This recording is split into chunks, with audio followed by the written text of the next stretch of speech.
Good morning बच्चों, मैं जितेंद्र कुमार शर्मा स्वागत करता हूं आपका आज की कक्षा में। आज की कक्षा में बच्चों हम पढ़ने वाले हैं कक्षा 4 की पर्यावरण अध्ययन की पुस्तक अपना परिवेश का 7वां अध्याय, जिसका नाम है कान खोले राज। और प्यारे बच्चों, इस पाठ के 3 भागों का अध्ययन हम पिछली कक्षाओं में कर चुके हैं, जहां हमने ये जाना था कि अलग अलग जीवों के अलग अलग आकार तथा अलग अलग विशेषता लिए हुए कान होते हैं।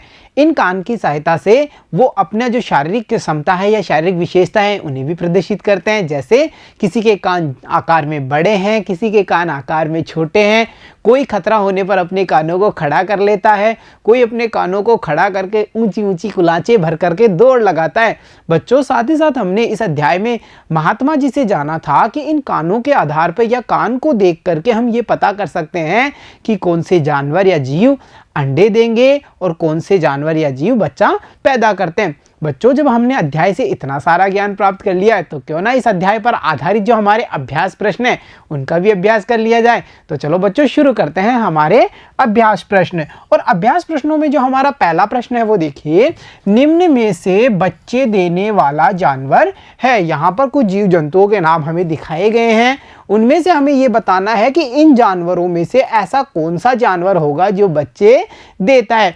क्या चींटी बच्चे देती है, या मोर बच्चे देता है, या फिर सांप बच्चे देता है, या फिर चूहा बच्चा देता है। बच्चों, हमें पता चलता है कि चींटी, मोर और सांप के कान हमें दिखाई नहीं देते हैं, और जिन जानवरों के, जिन जीव जंतुओं के कान हमें दिखाई नहीं देते वो अंडे देते हैं। तो यहाँ पर जो ऑप्शन द है यानी चूहा है वो हमारा सही आंसर होगा। तो चलो अब देखते हैं अगला प्रश्न। और बच्चों, हमारा अगला प्रश्न है, देखिए, निम्न में से किसकी खाल पर बाल नहीं होते, यानी किसकी खाल पर हमें बाल नहीं दिखाई देते।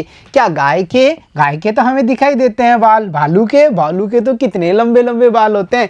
उसी प्रकार क्या शेर के भी बाल होते हैं, परंतु बच्चों जो सांप है उसकी खाल पर हमें किसी प्रकार के बाल नहीं दिखाई देते। तो यहाँ पर हमारा विकल्प द बिल्कुल सही आंसर होगा। अब देखते हैं आज का हमारा अगला प्रश्न। और हमारा अगला प्रश्न देखिए, निम्न में से किसके कान खड़े दिखते हैं। ऐसा कौन सा जानवर है जो अपने कानों को खड़ा रखता है या उसके कान हम देखते हैं तो वो हमें खड़े दिखाई देते हैं। क्या खरगोश के, या फिर बिल्ली के, नीलगाय के, या फिर हाथी के। तो प्यारे बच्चों, जो खरगोश है वो ऊंची ऊंची छलांगे लगाता है अपने दोनों कानों को खड़ा करके। तो यहाँ पर जो हमारा विकल्प ए है बच्चों वो बिल्कुल सही होगा, यानी खरगोश के जो कान हैं वो कैसे दिखते हैं, हमें खड़े हुए दिखते हैं ना, दो कान यूं खड़े खड़े।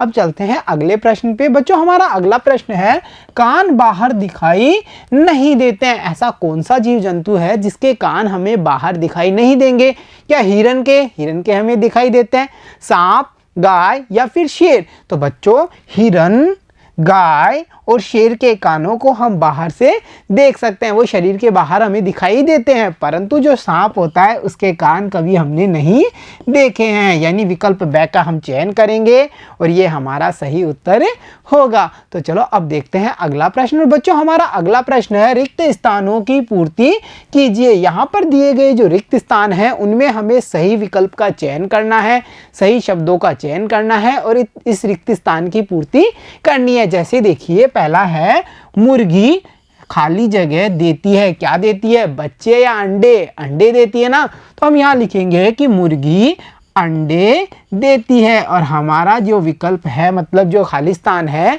वो फिल हो गया, भर गया है। तो हमारा ये सेंटेंस देखो कैसा हुआ, मुर्गी अंडे देती है, और हमारा ये रिक्त स्थान पूरा हुआ। तो चलो अब देखते हैं अगला। और बच्चों, अगला है, छिपकली के खाली स्थान बाहर दिखाई नहीं देते हैं। क्या छिपकली के कान हमें बाहर दिखाई देते हैं, नहीं ना, तो हम यहाँ लिखेंगे छिपकली के कान बाहर नहीं दिखाई देते हैं। तो चलो अब देखते हैं अगला। और अगला रिक्त स्थान हमारा है बच्चों, ऊंट के कान खालिस्तान होते हैं। क्या ऊंट के कान बड़े होते हैं, नहीं ना, ऊंट के तो कैसे कान होते हैं, छोटे छोटे। तो हम यहाँ लिखेंगे ऊंट के कान छोटे होते हैं, और ये हमारा जो खालिस्तान है इसकी पूर्ति हो चुकी है। अब देखते हैं अगला। जो रिक्त स्थान में अगला प्रश्न हमारा है, हाथी के कान खाली जगह होते हैं। हाथी के कान कैसे होते हैं, बहुत ही बड़े, यानी हम लिखेंगे हाथी के कान बड़े होते हैं। और ये हमारा खालिस्तान पूरा हुआ। अब देखते हैं हमारा अगला खालिस्तान कौन सा आ रहा है। अगला है हिरन दौड़ कुलांचे भरते हुए अपने कान खालिस्तान रखता है। कैसे रखता है? क्या नीचे की तरफ झुका करके रखता है जब हिरन कुलांचे भर करके दौड़ लगाता है? नहीं ना, वो तो अपने कानों को खड़ा रखता है। तो हम यहाँ लिखेंगे कान खड़े रखता है। और हमारा ये भी खालिस्तान पूरा हुआ। तो देखा बच्चों, हमने सही शब्द का चयन किया और इन रिक्त स्थानों की पूर्ति कर दी है। तो चलो अब देखते हैं अगला प्रश्न। और बच्चों हमारा अगला प्रश्न है, आपने कविता में पढ़ा और आसपास भी देखा होगा, बताओ किसके कान सबसे बड़े हैं? इतने सारे जीव जंतुओं के बारे में हमने इस कविता में पढ़ा था और हमने देखा भी है। तो बताइए सबसे बड़े कान किस जानवर के होते हैं? और बच्चों सबसे बड़े कान तो हाथी दादा के होते हैं। तो हमने यहाँ लिखा है हाथी के कान सबसे बड़े हैं। तो चलो अब देखते हैं अगला प्रश्न। और हमारा अगला प्रश्न है, कौन से जीव बच्चे देते हैं? महात्मा जी ने ये बताया था कि बच्चे देने वाले जीवों का पता हम कैसे कर पाएंगे? तो वही चीज हम यहाँ लिख सकते हैं, वे जीव जिनके कान बाहर दिखते हैं एवं शरीर पर बाल होते हैं। यानी जिनके शरीर पर बाल होंगे, कान बाहर से हमें दिखाई देते हैं, वह सभी जीव बच्चे देते हैं। और हमने यहाँ जाना कि कैसे हम देख करके पता कर सकते हैं कि ये जीव बच्चे देने वाले जीव हैं या फिर अंडे देने वाले जीव हैं। तो चलो अब बढ़ते हैं अगले प्रश्न पे। और हमारा अगला प्रश्न है, मेंढक सांप पक्षियों के कान नहीं दिखाई देते, तो क्या वे सुन नहीं पाते? बच्चों जो मेंढक, क्या कभी तुमने देखे हैं मेंढक सांप पक्षियों के कान? देखा था ना हमने कविता में ये लाइन को। तो हमें इनके कान नहीं दिखाई देते, तो क्या ये सुन नहीं पाते हैं? ऐसा नहीं होता ना बच्चों। इन जानवरों में चाहे मेंढक हो, सांप हो या फिर ये जो पक्षी हैं अलग अलग प्रकार के, इन सभी के कान बाहरी कान नहीं होते। यानी इनके अंदर त्वचा के नीचे भीतरी कान पाए जाते हैं, जिनके माध्यम से ये ध्वनि तरंगों को महसूस कर पाते हैं और ध्वनि का पता कर पाते हैं कि आवाज़ कैसी आ रही है। तो हम यहाँ लिख सकते हैं कि मेंढक सांप पक्षियों के कान नहीं दिखाई देते, उनके भीतरी कान होते हैं जिनकी सहायता से वे ध्वनि तरंगों को महसूस कर पाते हैं। यानी इनके कान कैसे वाले होते हैं? बाहरी कान नहीं होते, जैसे हमारे हैं ना बाहरी कान, इनके होते हैं भीतरी कान। तो यहाँ पर हमने जाना कि मेंढक सांप पक्षियों के किस प्रकार के कान होंगे? भीतरी कान होंगे। तो चलो अब देखते हैं अगला प्रश्न। और अगला प्रश्न है, अपने आसपास के जानवरों को देखो और पता करो कि क्या महात्मा जी की बात सही है। अपनी कॉपी में इस तरह से एक तालिका बनाइए और भरिए। महात्मा जी ने जब उन शरारती लोगों को जवाब दिया था कि जिनके कान दिखाई देंगे बाहर से और जिनके शरीर पर बाल होंगे, वो क्या करेंगे? वो बच्चे देंगे। जिनके कान हमें दिखाई नहीं देते हैं, वो क्या करते हैं? वो अंडे देते हैं। क्या ये बात सही है? इसका पता कीजिए आप अपने आसपास के जानवरों को देख करके और जो ये तालिकाएं दी गई हैं इन्हें भर करके। पहली तालिका देखिए बच्चों, जानवर जिनके कान दिखाई देते हैं, आप उनके नाम लिखिए। क्या वे बच्चे देते हैं? हाँ या नहीं में जवाब दीजिए। क्या उनके शरीर पर बाल हैं? हाँ या नहीं में जवाब देना है। इसके साथ साथ हमें यह तालिका भी पूरी करनी है, जानवर जिनके कान नहीं दिखाई देते, क्या वे बच्चे देते हैं? हाँ या नहीं। क्या उनके शरीर पर बाल हैं? हाँ या नहीं। तो देखिए बच्चों, जब हमने पता किया और इन तालिकाओं की पूर्ति की तो क्या जवाब हमारे सामने आया?